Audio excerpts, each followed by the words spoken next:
Okay, so here we are in week 3. My hair is getting crazier.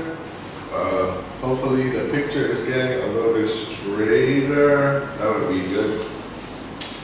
And we're on a different page in the book, in a different section. But we're still dealing with what kind of factors are motivating, or at least different ways that organizations can use the kind of knowledge that they have to recognize, reward, and otherwise motivate their staff. Last class was kind of an overview of the last 2 theorists, Victor Vroom. His focus is on the appropriateness of the rewards and whether or not well, there was 3 levels. Can I meet the target that gets me the reward? Do I trust them? Are they actually going to give me the promotion or the reward? And finally, is this something I really want? Is this reward something that benefits me in a way that I will feel motivated to try to find out or try to get it as a result of my work? The other one was Adams. And Adams was basically saying that a staff person has their own personal sense of what they contribute to a business and they contribute to the company that they're working for. And as a result, they're going to feel that what they get from that is either fair or unfair. And you know, from from what I noticed in just watching sports days and different, fairness, and my son also. Fairness is super hugely important for motivating employees in Vietnam. People get really upset if they think that things are not fair. Referees not fair, they go crazy. Most fights are about fairness. Adams recognized this, and most of that fairness is going to be in relationship to other staff members. So, of course, on the negative side, management can also control employees through making them compete against one another instead of working together. So, if you take Adams' theory one more step, then it's almost like there's a certain level of management is definitely implicated in it. They either should know whether they're they should understand their employees, the differences, the factors that make them, the things that they think they put in, right? What do people think they put in? Loyalty, time. They think they put in responsibility. They think they put in extra time and effort and things that the management does not see, the little things that they do. So management on some level can use a performance review to be able to get that feeling from their employees about how much work they're putting in or what they do outside of work, or maybe make some KPIs to try to figure out how much emotional investment the staff member has into the different factors. And as a result, if one of those factors is very important to them, they need to be rewarded for that in a way that makes sense. So we're going to talk about that today too. That gets a little bit, it gets interesting when you talk about the kinds of rewards, because you have 2 different ways that you can reward people too. You can reward them individually, and nowadays there's a lot of flat structures. There's a lot of team structures. So it's like, how do you reward one person in a team? Should you reward the whole team the same? Is there a leader of the team? Are there different, from your marketing plan, you feel exactly that way, right? You feel like, wow, I did all the work, and then their marks were almost as good as mine. That's totally unfair. Does that motivate you to show on the next task when you work alone? Yeah, okay, this time I work alone. Everything that I put in is going to come back to me. No one can ride on what I do. So there might be a motivator in there, or it could be demotivating and you say, oh, this class is not fair and they don't really know who's doing what. So that's why I don't do a second group task, because I know that this feeling of unfairness can start to come in. Okay, and they expect certain outcomes, not always money. Sometimes the outcome that people want is just to be recognized and say, hey, you know, we noticed what you did out there and you actually led the team to success. Without you, this wouldn't have been possible. And then the employee can be like, wow, you noticed, okay, I'm motivated into the future. It doesn't have to be just money. Okay, so I'm on page, it's in the back of the book, page 191. There's a quick example of a case study. It says, business concepts. Catherine was recently given a pay rise as recognition for her efforts at leading the completion of a major project. Her HR manager is puzzled, however, because Catherine's work colleagues, they all appear to be demotivated. Something happened when she would have expected them to all be highly motivated because the reward that was given. But we can all imagine that Catherine getting the reward for other people's work demotivated them, right? What has occurred is that the work colleagues believe that they also put in a similar amount of effort as Catherine had, and that they really deserve a similar reward. Thus, the demotivation. Terrible management, a total mistake in not recognizing that the team needs something also and not rewarding just one member of the team. So I'm on page 191, and next section is discussing these rewards. Recognition and rewards.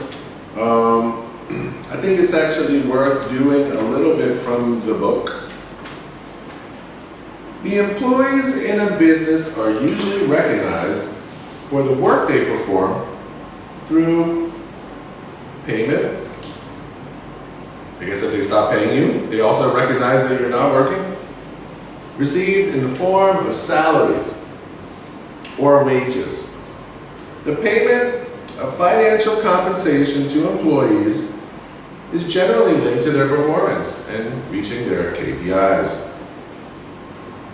And this can then be reviewed as part of the performance management review process at the yearly meeting to discuss how it went, what changes happened, what needs to be done, new KPIs.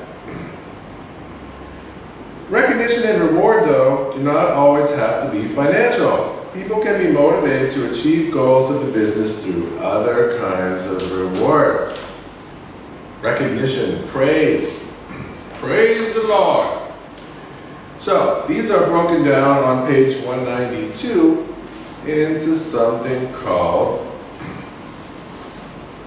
rewards that are extrinsic. That's easy to remember. X means outside, and intrinsic, inside, extranet, internet.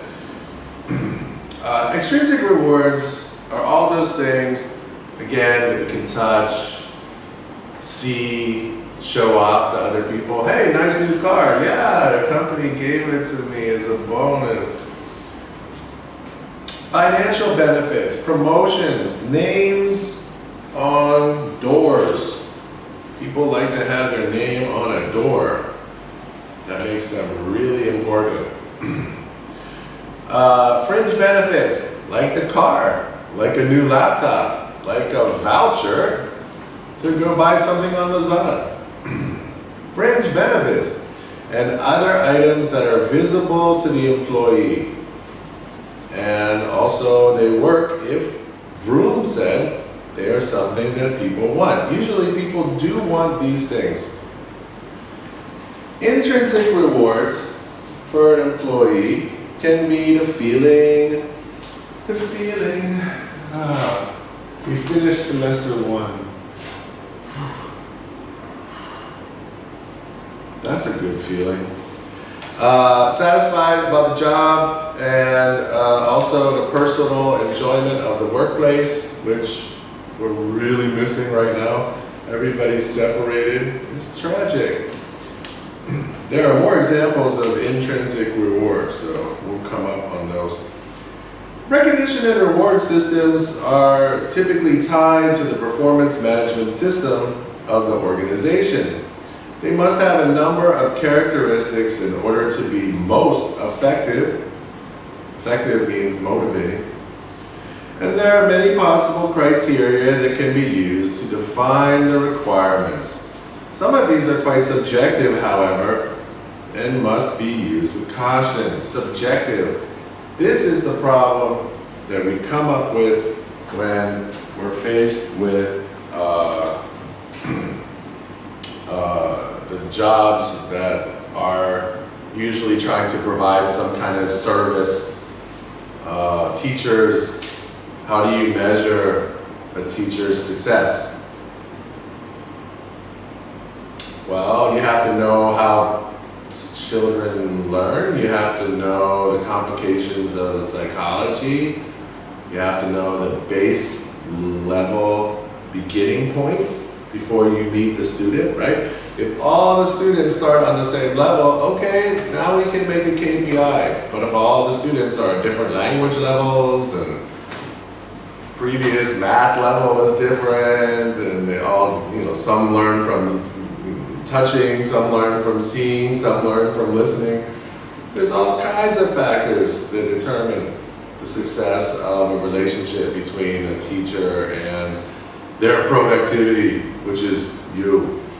There are others too. Doctors, how do you measure their productivity? Should we measure it on how many lives they save? The difficulty level of the save, right? Oh, but they save like the hardest one. Oh my God. Or should we try to consider how doctors relate to their patients and how they can maybe prevent them from getting sick? Like the best doctor, let's say we give every doctor 100 people to be responsible for them. And then this doctor only has 10 of their 100 get sick in the year, and the other doctor has 14. This doctor did a better job because they paid enough attention to prevent the people from getting sick.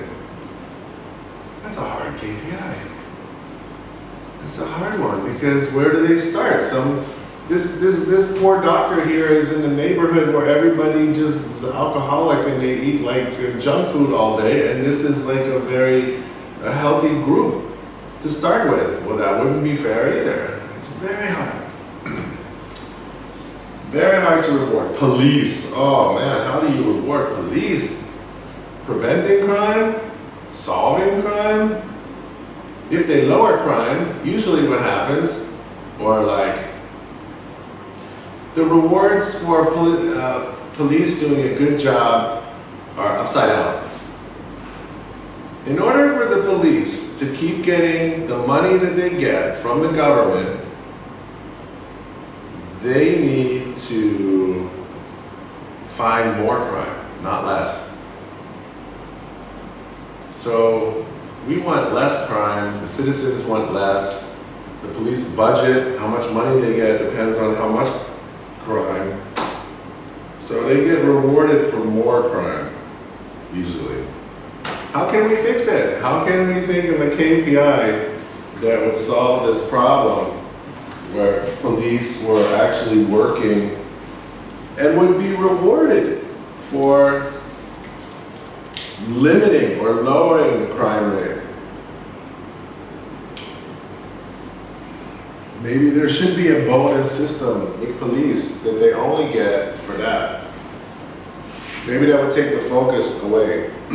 So it's difficult. Recognition and reward systems can be very subjective, which makes Adam's theory very appropriate, because it's very hard for us to know when there's a team involved who's really putting in what, who's really doing it. It takes a really skilled manager to be able to figure this out. Although, let's see if we can get some concepts that will help define effective recognition and a reward system. First, it should be individually tailored to each employee as much as possible. Sometimes you can't, you have to do it, it depends on a group, again.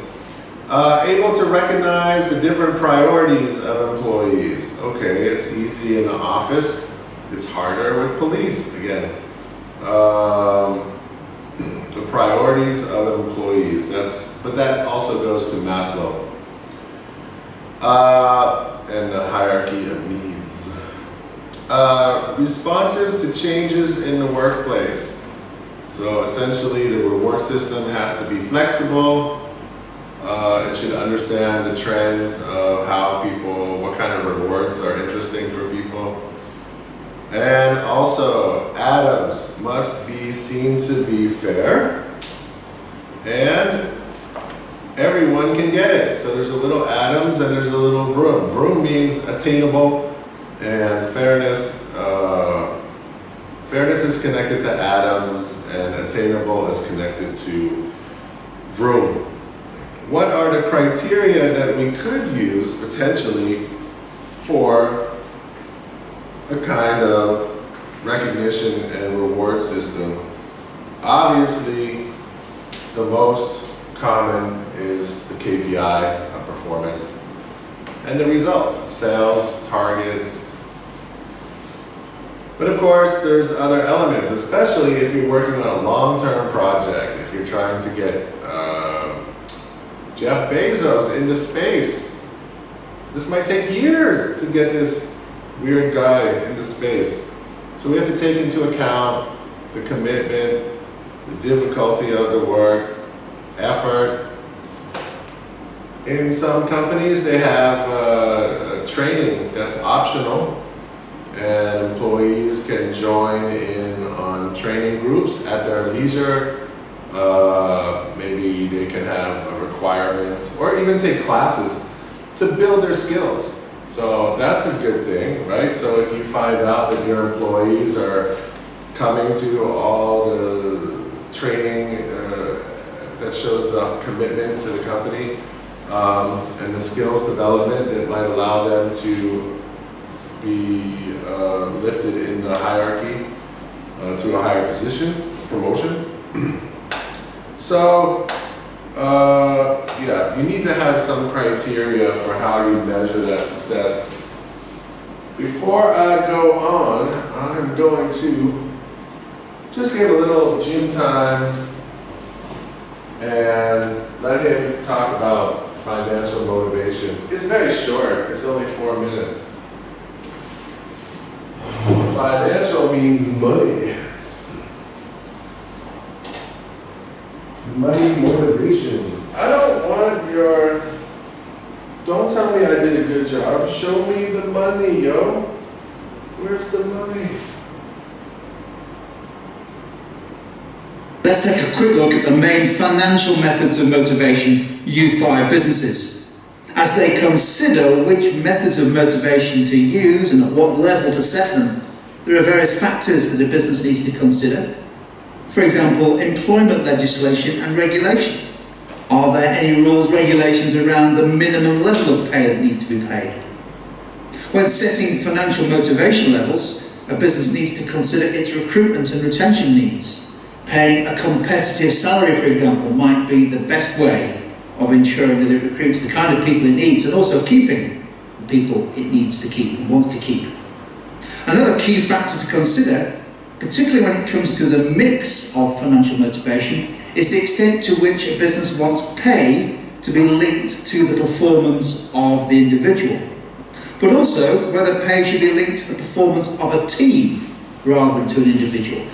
I'll stop this for a minute so you can just take it in. Keeping in mind that Australia has a lot of laws about minimum wages and how much money each job is meant to be compensated for. How is it going? Is it hard to recruit new staff? Is it difficult? That's going to determine how much you really energize, how much you're worried about your retaining. That's what that's called, retention of employees. So how difficult is it to find skilled workers for these positions, and how hard is it to keep them in the company? Could lead to some decisions about bonuses and other kinds of rewards. Of course, team, individual, and how much pay and performance need to be linked together. How important pay is relative to belonging, other elements of the hierarchy of needs.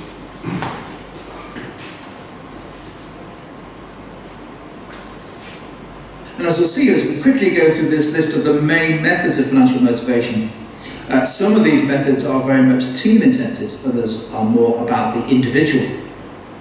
Let's take a look then and very quickly go through the main methods the main financial methods a business can use. The first two are really what you would describe as basic pay. Wages are pay that is normally based on each hour worked, a wage rate per hour, and it's either paid to the employee weekly or monthly based on the hours worked times by the wage rate. A variation on the theme, but very popular, very common, is a monthly salary. It's actually an annual salary divided into 12 months, paid at the end of each month. So, for example, a salary of £50,000 a year would be split into 12 months worth, paid at the end of each month. Wages and salaries then are the basic pay. Many employees also potentially qualify for bonuses. A bonus arises when a target has been achieved. So a bonus is perhaps the most common example of performance-related pay. Similarly, some employees may have some or all of their pay based around the volume or the value of the sales that they have achieved, so-called commission. For example, a commission might be 20% of the sales achieved. And sometimes commission is tiered, so that the highest levels of commission are only earned once certain levels of sales have been achieved. But you can see that commission is also performance related. Another performance related incentive is what's known as a profit share. And here, once the profit of the business has been calculated and worked out, usually at the end of the financial year, a proportion of that profit is shared out amongst either some, or perhaps better, all the employees. Share options are another less common but interesting incentive, and the idea here is that the employee benefits financially from the overall performance of the business, as that performance is reflected in an increased value of the business. And lastly, let's mention what are called fringe benefits, or benefits in kind. Fringe benefits are financial motivation, they have a financial value, but they aren't basic pay. So for example, an employee might be given a discount on the products of the business, staff discounts. An employee might be offered free or discounted meals, health insurance, or they may be provided with a company vehicle as part of their employment, all part of the overall financial package that an employee is offered. Those then are the main methods, the main financial methods of motivation. Okay, thanks, Jim. He gets into them as far as the list goes, and we also have that in our books.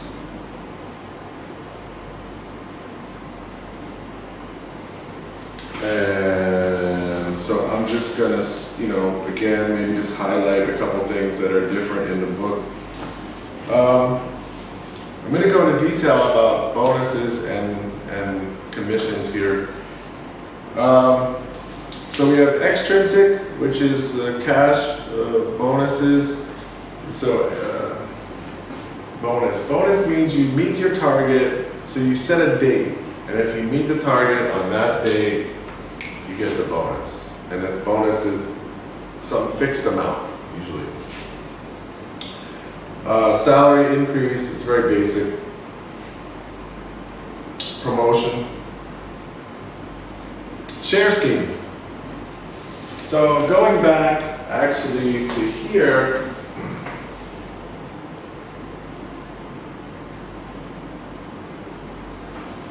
a share scheme is when, so let's say the recruitment is very hard. Let's say that it's a very competitive business. You're trying to, let's start a game company, right? Let's make games. So, of course, you and your friends are thinking about how to find talent of people who can design games. You have a good connection network. You find a few people who are good at coding. You get them. They get better. You make one game, it's successful. You make a second game, you start to have a team. That's the gaming team. But you know that at least two of the main coding people are completely irreplaceable in the company. There's no way that you're going to find somebody. It's going to take 5 people to replace those 2 people, and it still might not be as good. So at that point, you should consider, like, how do I get them to stay? And probably the most powerful thing you can do is to offer them shares in the company and say, look, that's what a share scheme is, that you offer 2% of the company, some percentage of the company, because you need them. You have to be careful, you have to understand how interested they would be in that reward. Maybe they will. But you also know that other companies, once they see the talent, they're going to come in and offer bigger salaries that you cannot pay. So what you can offer besides salary that's going to be better and make them want to stay is a share of the company. That's a share scheme, very powerful for very key employees. In America, we don't have health insurance from the country. So that's a real, you would say that's a real extrinsic benefit. And to have a better healthcare plan or insurance plan is a reward. Fringe benefits, a company car, company phone, credit card. So when you take people out to lunch, you can just put the credit card there and you don't have to pay for it. The company will pay. Those are all good fringe benefits. Extra holidays, extra leave. That's what that is. That's something that you can put your finger on it. You can put your finger on a plane ticket and fly away for an extra week. And especially if it's paid, that is a real extrinsic reward. Gifts, watches, pens, tickets to the baseball game. Sometimes people think these are bribes though, if you give them to clients. If you give them to staff, it's fine, but don't give these kind of gifts to clients. You could get in trouble. Plaques or trophies. Employee of the month on the wall. Or other. Well, I don't know. They don't say other. It seems like it's their job to say other. So those are all extrinsic rewards. I think most of them are pretty clear. It should also say commission on there. That's specific for a kind of selling, but we're going to talk about that in a minute or two. Intrinsic rewards, things that people get that you cannot see. They're like ghosts, they're invisible. Maybe you can feel it if you're very empathetic as a manager. First, a sense of achievement. A sense of achievement, that kind of feeling that you just made when you won the championship or you made it to the finals. Yes, we did it. A sense of achievement. Everybody in my class wrote answers. This is a sense of achievement for a teacher.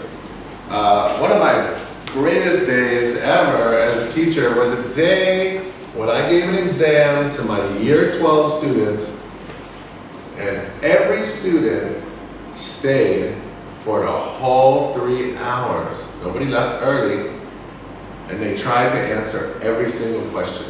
That's it. I don't need them to all be correct. I don't need that for achievement. But the fact that everybody felt that they had enough, I put enough confidence in them to be able to go for it and to try and not give up all the way to the end. That was a great sense of achievement for me.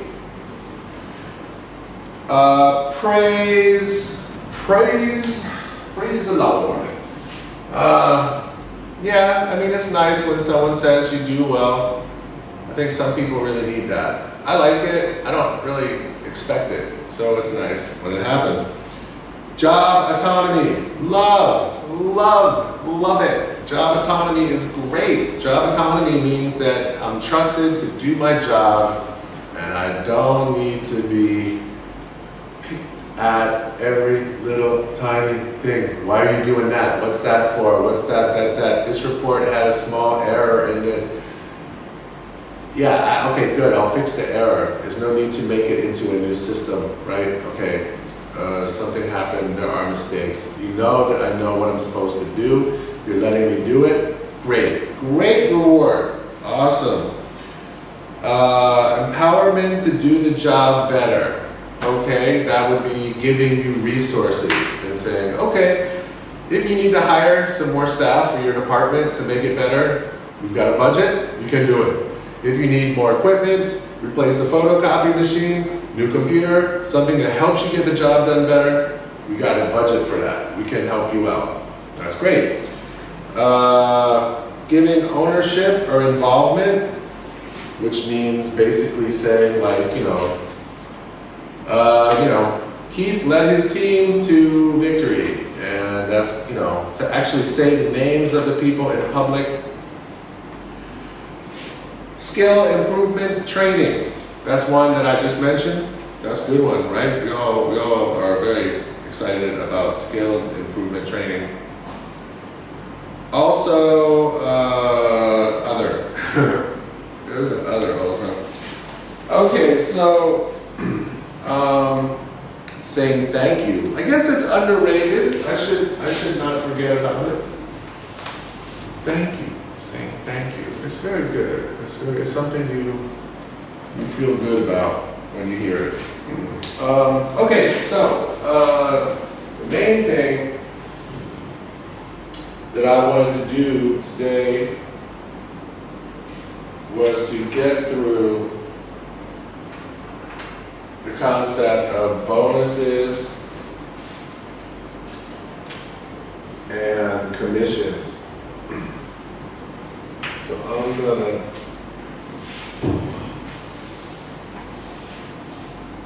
I have a handout. I will put it in I will send it to you.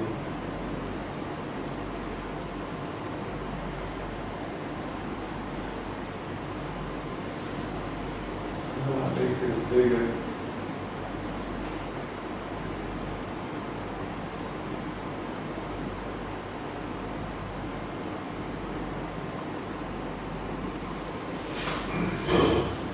I think this is quite well done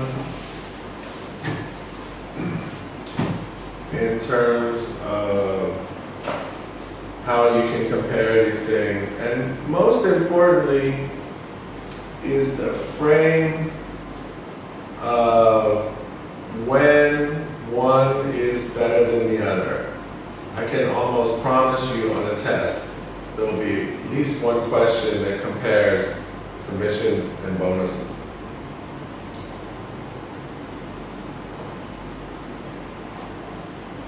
So, there are definitely, so a bonus, as far as our book says, is a payment in cash if a key performance indicator is achieved. For example, the National Bank sets a budget for bonuses at the beginning of the year. And at the end of the year or during the year, the staff are allocated a share of the budget based on their performance.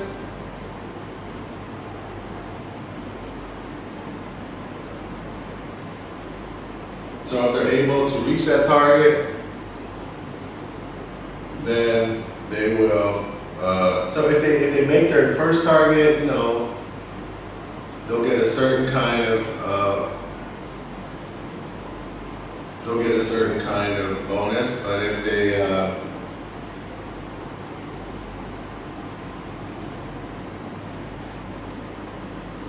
hold on a second, that'll be, hold on a second, real, what is it? I'm not making these videos to make money. I have a lot of copyright infringements on here anyway, so we don't. I can't make money off these videos. So the bonus is usually connected to the to the performance of the company. So you take the whole company, and it's like if they do really well, then the management will say, okay, here's a bigger general bonus for everybody, and then you can share that bonus between the employees. Individual bonuses may undermine teamwork, but this can be addressed by using team-based incentives. So most of the time, bonuses actually end up being there's two choices. You can reward everybody in the company a certain percentage of their salary, or a month extra pay or something, 2 months extra pay. Or you can have individual KPIs, and then those KPIs will trigger rewards. A lot of, like a football player, they'll have two kinds of bonuses. Bonuses for the achievements of the team, and bonuses for individual achievements, like how many goals they scored, for example. Okay, so that is compared to a commission. A commission is something that is paid as a percentage. Hi there. As part of our study, Is paid as a percentage of sales. Let me put a definition here.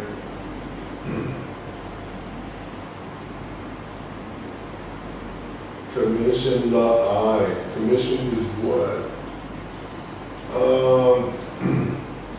Really, Bing doesn't work for search on. This is so crazy to me. It's so crazy that Google blocks Bing from search. Wow. Wow. How can that be competitive? That's like monopoly. Oh man.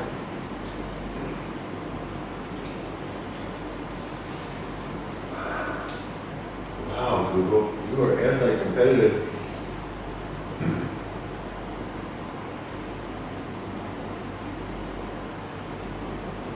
Okay, so sales commissions are compensation based on performance. Sales commissions are paid for meeting or exceeding a sales goal.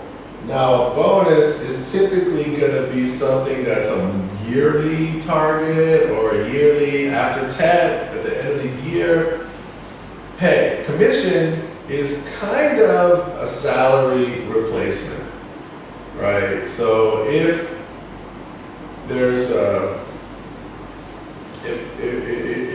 if you're unsure of how much income you're going to, if you're unclear about how much income you're going to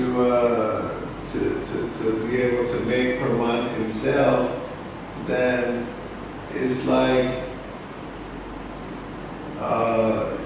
you can't guarantee the pay of somebody, right? So commission doesn't come in a form that's just a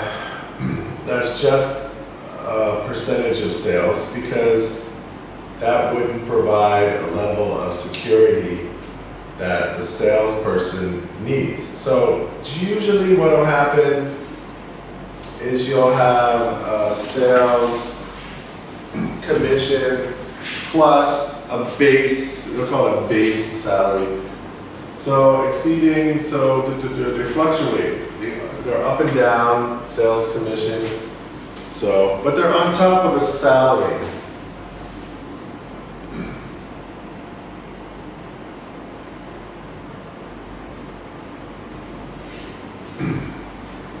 So let's say I ask you, do you or would you prefer to have 10 million dong a month and 2% commission? 2%, everything you sell, you get to put 2% in your pocket. So then let's say you could sell 100 million a month and you get to put an extra 2 million in your pocket. So that's one possible offer. Let's say another offer could be, I will offer you 5 million a month and 10% commission on your sales. Which one would you take? 10 million, 2%, 5 million, 10%. Some people are more conservative. They would take the first one, or maybe they're not confident, or maybe they're not really salespeople.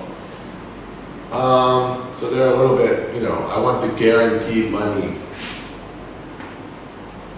The other people are like confident. They're like, oh, I definitely want the 10%. Think about it. If I sell 100,000, that's 10 million plus 5, that's 15. So the person who had 10, they got 2 million commission, they have 12. I can get 15 if I believe in myself and I know I can sell. So some commissions are going to be more for staff who are, let's say, confident sellers and risk takers. That's only one side though. There's the personality of the seller, but then you also have the type of product they're gonna sell, right? Some products are easy to sell, so you shouldn't get a high commission. Some are pretty hard to sell, like cars. Probably you should get a pretty good commission on a car if it's hard to sell, right? Commissions should be based on how hard it is to sell. So those are different ways of thinking about that, but there's always some basic salary plus some percentage. So that's different from a bonus system.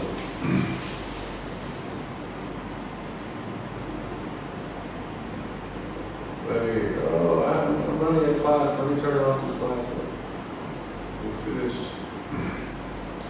Okay, so let's look at this this chart again and think about when is the right time to have a commission and when is the right time to use a bonus plan. So this gives us a very good, I love this handout. I think this handout is great and it really highlights the differences that you face or the choice. And it makes the choices much easier if you understand the elements that are influencing the decision. All right. So first, both bonus and commission plans are common sales plans with incentives that are supposed to attract, motivate, and retain salespeople. That's what we want. I want to attract you. I want you to feel like, okay, cool, I can meet that target. I'm going to make this much money. Motivate. All right. The more I sell, the more I make. I like it. The more I sell, the more I make. But how should firms decide which plan is going to be most suitable for them? Several aspects of a firm's selling process and environment influence the plan structure, whether the bonus is better or the commission, and which one is appropriate. The table below summarizes several characteristics of the selling process. That's how you sell, right? Difficulty, do you have to meet them in a group? There's all kinds of things. The culture of the sales force. This gets into atoms. This gets into equity. And the demand predictability. Demand predictability is what is about the product. So we have the selling, of how you sell it. We have the product and what's the customer buying, the demand, what kind of demand is expected. And then we have the culture of the sales force together. So you put all of these together, and then you get a definite, there are mistakes that you could make. It would basically take something that would be a great motivator and turn it into a demotivator. So this is actually has some Hertzberg in it as well, because staff definitely has expectations about the basics of how they are rewarded for these things. Okay, so let's look at some of the differences. First, we have a selling process, and I understand that you won't understand all of it. You should write it in your own words, in your notes. Sales force causality is high. Sales are determined by the skill and effort of the salespeople and are not really affected by factors outside of their control. Versus, sales are influenced by the skill and effort, but there's other factors. Marketing campaigns, public image of the business, trends in PEST, factors, new laws. So if the new laws said everybody has to wear a helmet, and you're a helmet salesman, and then your sales go 1,000%. That's not really your selling that did it, right? It's a part of it, maybe, but not really enough. So it's better to use a commission plan when it really requires the skill and effort of the salespeople to make the sale. That's the first one. Second one, individual effort. Selling success is primarily the result of an individual effort, not really a team game. So in certain kinds of sales, you need to meet with different sellers. You'll have, okay, I'm the main person who introduced you to the sales team, and then you want to go in and try out the whatever new photocopy machine. I got you to come into the office to help get my team to show you the new photocopy machine, and now they're showing you how it works, and then you have to buy from like 4 people. So it's more like a team instead of one person saying like, hey, you really want to buy this. So if it's a team, bonus is better. Bonuses are more fair, and people will not be as jealous of one another. If it's an individual, you can do a commission plan.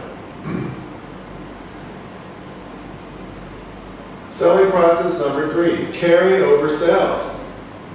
What are carryover sales? Well, if you sell to a supermarket and then they order Coca-Cola all the time to sell to customers, it carries over. You don't have to have any extra effort to sell the Coca-Cola to them because people buy it every year. People buy textbooks at the school every year. There's no real, the way that the sales work is based on some other factor outside of the control of the seller, and the seller doesn't really have to work. Here, for the commission, again, it's harder.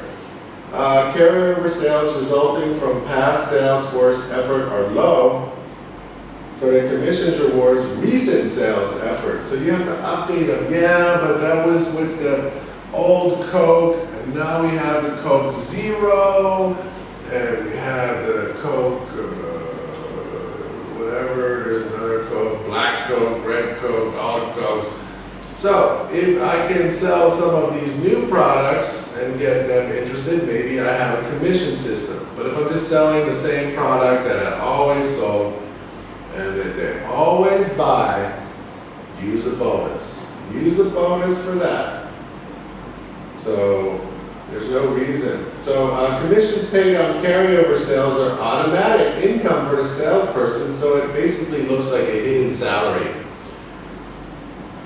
If, for example, I'm selling something that's like harder than you, but we work in the same company, then and you get the carryover sales because you have the bigger customers, then I'm gonna feel it's unfair for me that I have to try to sell to new people while you have all these carryover customers from before. Next, selling cycles, another element of this process. A selling cycle means a time cycle. So if I'm trying, when I pay commission, it's a monthly amount usually. So if the sales reports are not done monthly, then it's hard for me to determine your sales and your pay for each month. And it might be hard for you to feel confident that you're going to make your salary because you have to pay your rent every month, you have to pay your electricity every month. Everything you do is every month. So commissions are usually based on short time periods, usually 1 month. So it fits with the salary. If, for example, the selling cycle is long, like it's like a biannually or something like the textbooks for schools, where it's like, oh, okay, we only know what we're gonna sell in September and March. So that's not really gonna help too much. So you should use a bonus system in that case and pay at the end of the year. So that's your goal with that. So there's 4 things there under the selling process, which leads to the next part, which is the sales force characteristics. Sales force. We did mention team one time, so there is that. There is one element of sales force to consider. Alright. First, commission. Sales management does not feel it is important to closely control the sales force effort. The sales force is managed on the results. So in this case, there's kind of a support system and an expectation that the person who's doing the selling is just going to go out and sell in the way, they're just going to come back with their results, right? They're going to come back and go out and be like, okay, well, we have a pretty good idea about, here, well, let's see a report. Boom, that's my report, here's my sales, here's the money they paid, and that's it. Now, sometimes you want to have the sales force in the building, right? It's like a call center or something, and instead of having the sales team go out in the field and just try to find customers, you have the team closer, and the method of selling has to be exactly the same, and it's much more controlled for everybody. So there's not a lot of individual effort. It's basically like a system. So bonuses for that. Okay, then you have another one. Here, I think I'll start with bonus. On this side, if the person who's doing the selling is only part-time selling instead of selling full-time, then it only kind of makes sense to give them a bonus because their time is split, and we don't know how much, you have to look very carefully at how much time they can spend on selling compared to other duties they have. Now, if the sales force is only expected to sell, then you can have a commission system, right? So there's not really any non-selling duties. They don't have to go back and provide like service and some kind of technical installations. So if someone comes to my house and they tell me this is the best air conditioning and it's good for the environment, and they sell it to me, and then they have somebody come in and then they just go to the next house. They don't go back to the center and bring the air conditioner to you. They just call the people from the company and say, okay, we have an installation at this address, and that's it. Just selling. Moving on to the next thing. So if you're just selling, then you can use a commission. If you have other parts of your job, then probably not have a bonus. All right, this is an exciting one. The sales territories are equitable. So let's say we're trying to sell real estate and we're all working for the same company, and I give you the territory in District 3, and then you and another salesperson has the territory in District 8, and then someone else has the territory in Yabe. I mean, the money I can make from the commissions in District 1 is way better than Yabe. So it's kind of not fair. The selling area, the territory is not fair. Very hard to get it to be fair. So if it's not fair, they say that if you want the sales team to be happy and motivated, then you will use a bonus system. So sales territories may not be fair, equitable. This is Adams, put into Adams' theory. A bonus plan allows management to assign each salesperson an appropriate goal based on that territory. So the earnings are driven by salesperson performance, not just because they have a great territory. On the other hand, sales territories are equitable so that earnings depend on the skill and effort. So you can see that trend, right? We really care about the skill and effort of the seller being the main issue of how they succeed. Okay, this is a funny one, but actually it really makes sense to me. It's logical. This is a commission system here. Imagine, here, we'll start with the bonus again. Salespeople's earnings need to be managed to a specific level so that salespeople's income is consistent with other employees of the company in similarly valued jobs. If you have this amazing team of, let's say, technical workers or designers, and they're just getting, a salary with a bonus, and then you have the sales team that's making so much money because they're selling like crazy, and and then the people in the engineering team who are very important for the company start to think, this sucks. I think I'll just stop engineering and become a seller. That's what I want to do. I'm going to become part of the sales team. I hate engineering. I don't make enough money from that. So, to stop that feeling, you need to have a bonus system so everybody feels that it's fair. So nobody's, you don't have salespeople who make more money than a CEO, right? It could get out of control, right? There's some situations. If it is unnecessary to manage the earnings level, and the salespeople are very important people in the company, and some of them get the highest salary, then that's fine. Use a commission. Let them, the sky's the limit. Let them go. Let them get it. So, I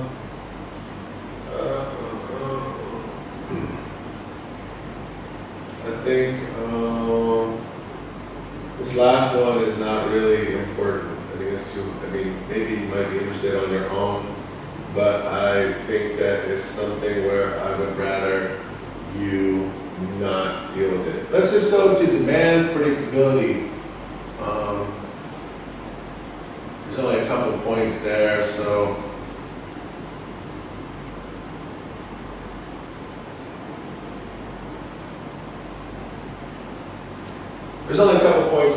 I think we can finish that, and then we'll be done with this episode of the class for now. Demand predictability, and this is what I was saying about Coca-Cola before. If we feel pretty strong about, and this is a little bit about the one that was earlier, which was carryover sales, right? But it's a little bit different. Demand predictability. In this market, fidget spinners. The market is stable and the company can predict future demand pretty strongly, then go with a bonus system.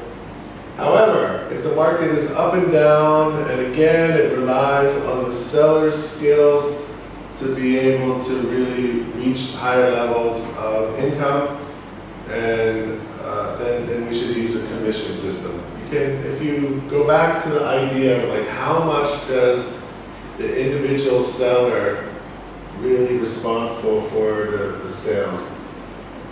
Last one, the data. The data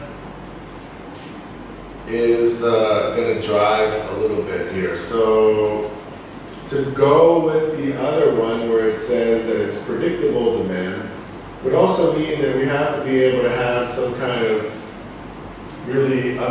have strong information about that demand. Like if it's like, I'm not sure, but we can't really say, but it looks like it's the same as another place, then I would say that, or they would recommend that you use a bonus system if you can't really put your finger on the information. If it's an unknown situation.